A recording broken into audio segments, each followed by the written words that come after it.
నన్నైతే చాలా బాధ పెట్టిన ఒక చిన్న విషయం మీతోని పంచుకుంటానండి. ఒక చిన్న ఆదివాసీ కుటుంబం కాలం పగబట్టిందో విధి వంచన చేసిందో తెలియదు గాని ఓ తల్లి ఆమె 3 పిల్లలు అనాథలైపోయారు. 3 నెలల క్రితమే ఈ కుటుంబానికి ఆధారమైన మూల స్తంభమే పడిపోయిందండి. మా ఇంట్లో కూడా కొద్దిగే బియ్యం ఉన్నిందండి. మా ఇంట్లో ఉన్నదంతా ఇచ్చేసాను వాళ్ళకి. నాకు ఎలాగో నేను ఎక్కడో ఒక చోట కొనుక్కోనన్నా తెచ్చుకుంటాను. వాళ్ళకి పసిపిల్లలకి ఏడ నుంచి వస్తాయండి. పాపం రెక్కాడితే గాని డొక్కలాడని కుటుంబం ఇది. దేవుడే ఇలాంటి వాళ్ళని ఇంకా ఇలాంటి బాధలు ఎందుకు పెడతాడో నాకు అస్సలు అర్థం కాదు.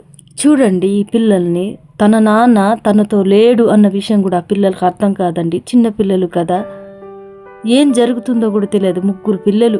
పాపం వాళ్ళ నాన్న చనిపోయిన రోజునైతే పిల్లలు బాగా ఏడ్చుతున్నారు. 2 రోజులు బాగా ఏడ్చారు. ఊరికెళ్ళాడు అని సందాయించారండి ఆ పిల్లల్నైతే. ఈ తల్లే తినక ఆ కూలికెళ్తూ ఆ పిల్లల్నైతే పోషిస్తుందండి. ఆదివాసీ పెళ్లిలు, ఆదివాసీ ఆచారాలు, వాళ్ళ సంస్కృతి, వాళ్ళ వేటలు, ఆటలు పాటలు అన్ని చూపించే నేను ఈసారి మాత్రం ఓ బాధను మీకు చూపించాలి అని నేను వచ్చాను. హాయ్ ఫ్రెండ్స్, ఇక్కడ చూడండి, నేను ఒక ఫ్యామిలీని అయితే నేను పరిచయం చేస్తానండి. ఆ ఫ్యామిలీ పరిస్థితి ఏంటో నేను ఇప్పుడు మీకైతే నేను వీడియో రూపంలో నేను తెలియపరుస్తున్నాను. ఇదిగో ఈ పాప ఉంది, ఈ అమ్మాయి ఉంది కదా. ఈ అమ్మాయికి తల్లిదండ్రులు ఎవరు లేరు. 4 నెలల క్రితమే వాళ్ళ ఆయన కూడా చనిపోయాడండి. చనిపోతే ఈ 3 పిల్లలు చూడండి, ఆ కనిపించే 3 పిల్లలే. పాపం చిన్న ఏజ్ లోనే చనిపోయాడు. చనిపోవడంతో ఒంటరిది అయిపోయింది. ఆ పిల్లల్ని ఎలా పోషిస్తారు, చాలా ఘోరంగా ఉంది ఈ అమ్మాయి పరిస్థితి అయితే. నేనైతే నాకు తోచిన సాయం అయితే నేను ఎంతో కొంత సాయం చేద్దామని నేను అనుకున్నాను వీళ్ళకి.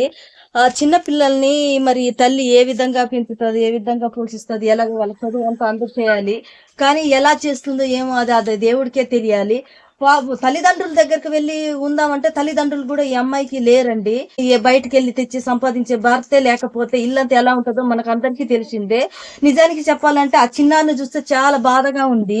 ఆ బిడ్డలకి నేను ఏ విధంగా సాయం చేయాలన్నా కూడా నేను తోచింది నాకు తోచింది కొంత మాత్రం నేను చేయగలుగుతున్నానండి. చాలా బాధాకరమైన విషయం. ఆ చిన్న పిల్లలు చూడండి, వాళ్ళకి అసలు ఇక్కడ ఏం జరుగుతుంది, వాళ్ళ నాన్న ఉన్నాడా లేదా కూడా వాళ్ళు అసలు ఆలోచించడానికి కూడా లేదు.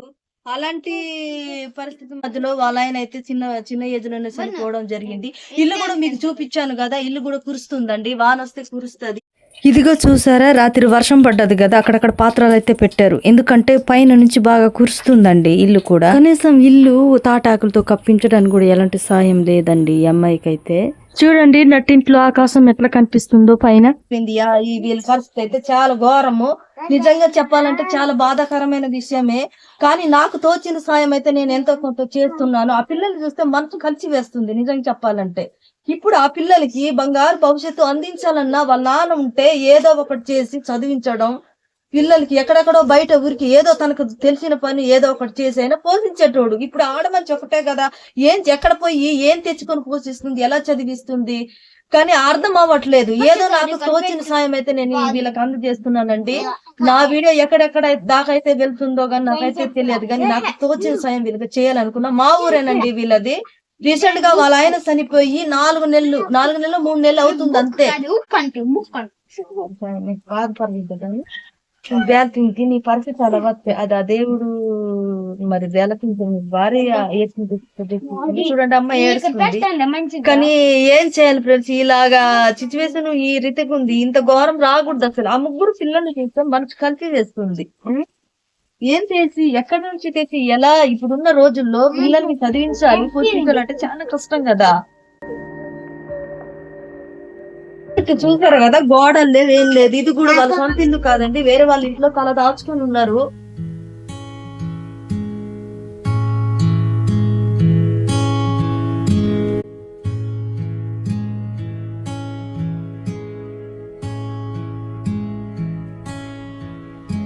బాధపడకు చెల్లె, పోయిన వాళ్ళు తిరిగి రారు కదా.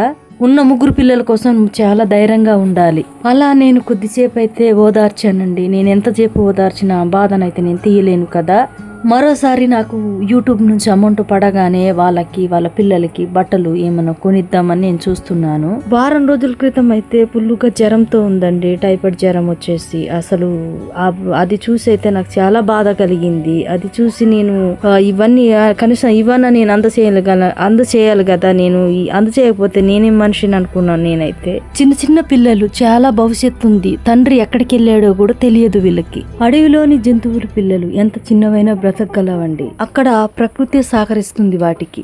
కానీ మనుషుల పరిస్థితి అలా కాదు కదా. ఆది మానవుడి దశ నుంచి మనం ఇప్పుడు చూస్తున్న ఆధునిక మానవుడి దశ వరకు ఎదిగినాం మనం. జీవితం కంటే కాగితం విలువనే రోజుల్లోకి వచ్చాం.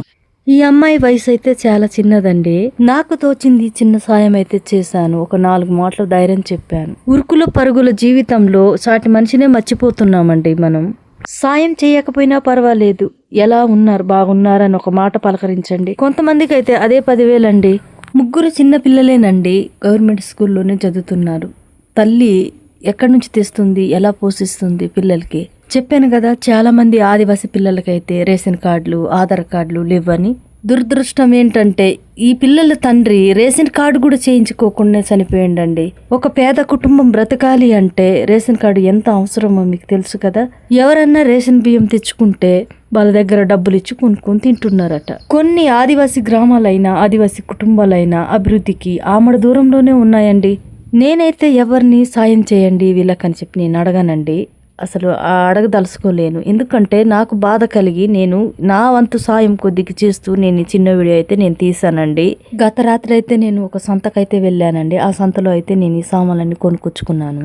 ఉదయాన్నే వాళ్ళకైతే అందజేశానండి నా వీడియోలు. ఆదరిస్తున్న మీ అందరికీ పేరు పేరున ధన్యవాదాలు చెప్పుకుంటున్నానండి. నన్ను మర్చిపోకండి, మీ అడవి బిడ్డ రాధ.